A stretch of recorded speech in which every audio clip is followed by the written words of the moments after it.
Hi, I'm Brian Sullivan and welcome to another video tutorial on BSTV. Today we'll be looking at a simple way to keep your timelines organized by allocating specific audio and video media to predetermined tracks in Final Cut Pro. Let's get started. So here we are in Final Cut Pro. I've created this new timeline called project name track allocation. So this is basically a breakdown of how I would organize my media on the timeline. So let's start with video 1. On the V1 layer, I usually keep all of my interviews. So that would go on track number 1. Then you have video 2. This could be used for chroma key renders. So if the interviews were shot on a green screen, the background needs to be replaced in After Effects. And the resulting export would go here, right over the original interview clip. Now I usually do this to keep my original media in there in case some adjustments need to be made. But that way you can stack those two clips one on top of each other and line up the renders accordingly. Now next on V3, video layer 3, that's where I would put a lot of my B-roll footage. Sometimes you might want to fade or cross dissolve from your footage to your interview or from your interview back to your footage. So it's handy to have that above those layers. Next would be motion graphics. Again, these could be layered on top of your B-roll footage and interviews. So I usually try to keep those all on one layer as well. And lastly would be V5, video 5. That can be reserved for text and subtitles. The reason I try to separate the media on all of those different tracks is so it's easy to simply hide or show that entire track. You just know where all of your media is. Now down in the audio section, we start off with A1 and A2. So on those two tracks, it's a stereo track. You can have your background sound. So it's the sound that's linked to your footage. So I've also created A3 and A4 stereo tracks, and that also could be your B-roll footage. The reason I have 4 tracks dedicated to the B-roll footage is because there are times where you need to crossfade between your two clips, and this just makes it easier. It gives you enough tracks to be able to do a proper mix. Now nextly, we have interviews. These two tracks are stereo tracks as well, and they would be linked to this layer right here.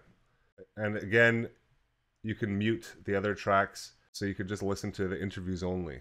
And when you're mixing, sometimes you do several passes of your audio. You might start with your background sound, then move on to your interviews, then your voiceover, music, and sound effects. So it just makes it simpler when everything is on their own track. Nextly, we have Scratch VO. This would be where we would record a temporary voiceover for narration, usually done by the editor. That's kept as a reference for when you create your pro voiceover, which is on track 8. You can easily line up your new recording and pace it out and time it so that it works with your edit. Next, we have music on tracks A9 and A10. We also have music on A11 and A12. I have 4 tracks devoted to music because at times you may want to have a long crossfade between the two tracks, and that way you can stagger your tracks throughout your project. And you have enough room to mix properly. And then on A13 and A14, I have sound effects. Now usually with sound effects, I mean, you can end up having layer upon layer and layer. I leave those at the bottom because there are times where you may have to use, 10 tracks to mix various sound effects together. Now, just to give you an idea of why I try to keep everything organized this way, is when you have a real project. Now this is a half an hour long TV program. You'll see that it can get quite crazy with all your sound effects down here. You have your music tracks interspersed throughout, all of your different recordings for voiceover. We even have descriptive video listed here. We have English, French narration. We have interviews, dubbed French interviews with voice actors, and then all of the background audio up here. If your clips were all interspersed kind of willy-nilly throughout, it would become a very big hassle to try to mix it, first of all. And secondly, many broadcasters will request split track audio, M&E files, for any broadcast project.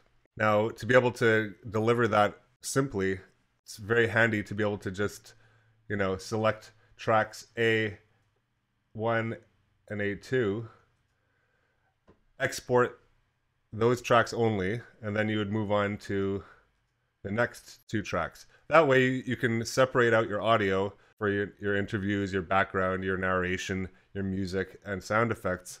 And if you have all of your split track audio, then you can make adjustments later on. There you have it. Remember that you can come up with your own audio and video track allocation scheme that best suits your project. If you have any tips and tricks or comments that you'd like to share, please feel free to post them on the website. And don't forget to check out the blog for more video production, post-production, and motion graphics tutorials at briansullivan.tv. Thanks for watching, and we'll see you next time.